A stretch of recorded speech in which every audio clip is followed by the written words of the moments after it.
मैं कह सकता हूँ कि तुम इतनी बड़ी गलती करने के बाद कई दिनों तक अभिनय नहीं कर पाओगे।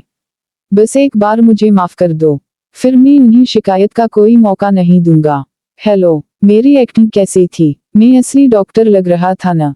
तुम नकली डॉक्टर लग रहे थे। एक बात बताओ, ये हथौड़ा कौन लाया? क्या तुम कंपाउंडर हो? तुम हमेशा कंपाउंडर ही रहोगे।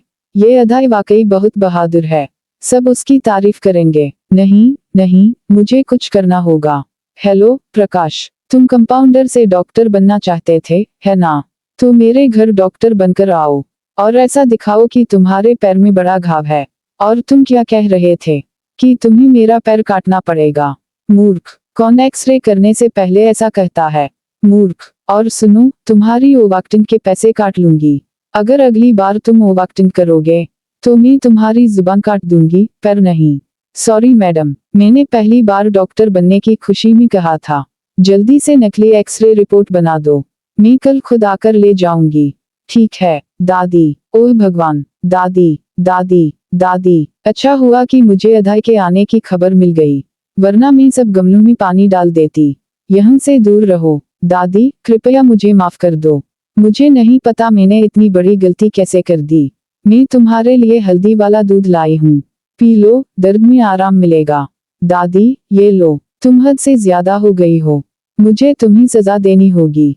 पहले जख्म दो, फिर मरहम लगाओ, जहर दो, तब चैन मिलेगा, तुम्हें चैन मिलेगा। दादी क्या कह रही हो? मैं तो सपने में भी तुम्हें तकलीफ देने के बारे में नहीं सोच सकती। वो चोर तुम पर हमला करने वाला था, इसलिए वो। वाह, पहले तो तुमने मुझे गिराया, अब नई कहानी सुना रही हो।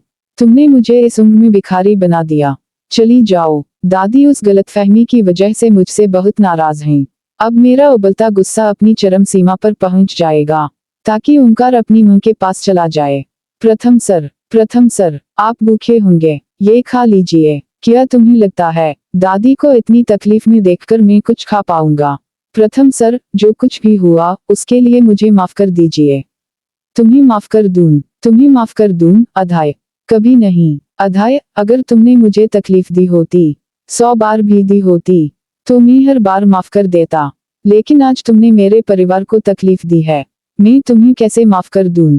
अधाय, मैं बेईमान हो सकता हूँ, लेकिन तुम घमंडी हो। तुम अपनी जान बचाने के लिए किसी की भी जान को खतरे में डाल देती हो। मैं अपने परिवार के लिए अपनी जान दे सकता हूँ, लेकिन अपनी जान बचाने के लिए अपने परिवार को तकलीफ नहीं दे सकता। लेकिन प्रथम सर, बस अधाय, मुझे पता है तुम इस घर की बहू हो, इसलिए तुम्हें लग सकता है कि मेरा परिवार अजनबी है। लेकिन किसी की जान को खतरे में डालना सिर्फ इसलिए कि वो अजनबी है, यह सही नहीं है। प्रथम सर, क्या आप सच में सोचते हैं कि मैं आपके परिवार को अजनबी समझती हूँ?